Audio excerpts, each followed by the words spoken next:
I've recently had the good fortune of meeting a great man. He describes himself as coming from both worlds.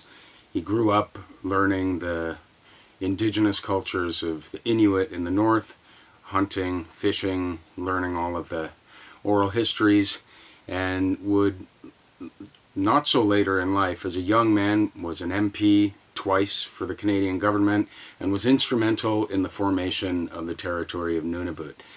I was lucky enough to have him as a visitor at LeTerrain, and I was extra lucky to be able to show him some of my findings here at LeTerrain in the West Quebec area, and to sit him down for a brief chat about what he thought about them. There's going to be a lot more to come of our discussions, but here's a little bit of what he had to say just the day after we saw a few of the structures. Uwanga Peter Kangitjak Ittinuar Freuchen. I am Peter Kangitjak Ittinuar Freuchen. I was born in Chesterfield Inlet, Northwest Territories then, now Nunavut, Igluriatukin Inuktitut. From there, I moved on to Rankin Inlet, and then on to Ottawa, and then to other places here and there in my life. I'm both Inuk in the sense that you become a hunter, etc., etc., etc., and those etceteras are things like meteorology, navigation, animal husbandry, knowledge of the land and sea ice, and on the other hand, I've been to university, and in fact in the 70s when I was in university, I was the only Eskimo in university in Canada at the time.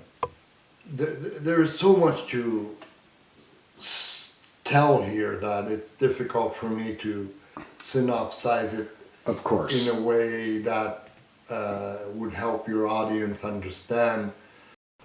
I'd like to turn to where I am at this very moment.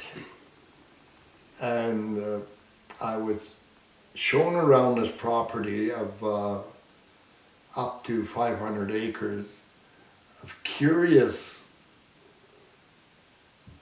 they're called mountains, they're not really, they're big hills, and structures on there that I saw which rather astounded me. I know this is taking a leap from what I was just talking about to a locality that is, I've been around it, but I didn't know about these structures that I saw, and this is traditionally, I think, Algonquin land, and the people, the Algonquins, have been shown these rock structures that they said, these are not us. These were not made by us. Apparently the government officials have come and looked at these structures and said these were made by the farmers of the area.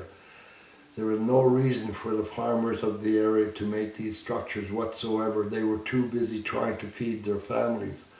These structures are symbolic. They had perhaps a spiritual reason to be there if they were not made by the Algonquins. And then the conclusion can be made that they were made by people before the Algonquins. And contextually, I can say, by analogy, that we Inuit have our own oral history backed somewhat by science, if you can call anthropology a science, which it hasn't always been, that we Inuit and anthropology agree that there were people before we Inuit. We called them the Tuniit. I think anthropologists call them the pre-Dorset culture. And there was an overlap when the Inuit came into the Arctic areas, the Tuniit were there. They were a different people, physically, apparently bigger, according to oral history, apparently bigger, stronger physically, but very, very timid, employing much the same technologies that the Inuit had, but not as advanced. Briefly to mention the detachable harpoon head that the Inuit had developed, and the Tuniit didn't have that, by example. And so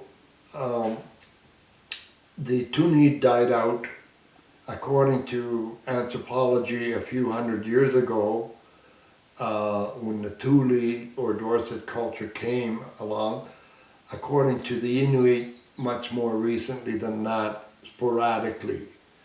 And there are stories now of the last Tuniit person in Southampton Island being around just a few generations ago, which would be much later than what anthropologists say about the pre-Dorset culture. So it's not a clash between science and oral history, but it just needs to be studied and